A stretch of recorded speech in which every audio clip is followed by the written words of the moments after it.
এটা এক স্বামী আর স্ত্রীর কাহিনী, যাদের সম্পর্ক ছিল সুরের মতো মিষ্টি।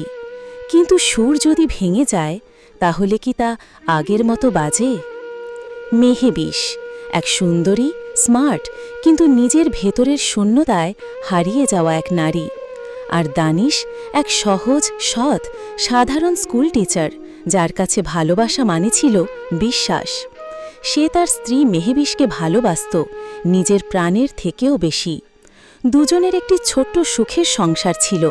একটি ছোট্ট ছেলে, রুমি, তার চোখেই ছিল বাবা মায়ের দুনিয়া। কিন্তু ভালোবাসার শহরে হঠাৎ এক ঝড় আসে। শেহওয়ার নামের এক শিল্পপতি। শেহওয়ার ধীরে ধীরে মেহেবিশের জীবনকে মোহময় করে তোলে। দামি গাড়ি, দামি উপহার, দামি স্বপ্ন। মেহেবিশ, একজন সাধারণ গৃহবধূ, প্রথমবার টের পায় লালসা আর মোহ কাকে বলে। দানিশ তখনও বুঝে উঠতে পারেনি তার ভালোবাসা কোথায় ফাটল ধরছে। সে তো শুধু চেয়েছিল তার পরিবার ভালো থাকুক। কিন্তু একদিন সব বদলে যায়। শেহওয়ার আর মেহেবিশ ধরা পড়ে দানিশের চোখের সামনে। বিশ্বাসের দেয়াল ভেঙে পড়ে। তখনও দানিশ কিছু বলেনি, শুধু চুপচাপ এক ফোঁটা চোখের জল ফেলেছিল। আজকের মতো এখান থেকে শেষ।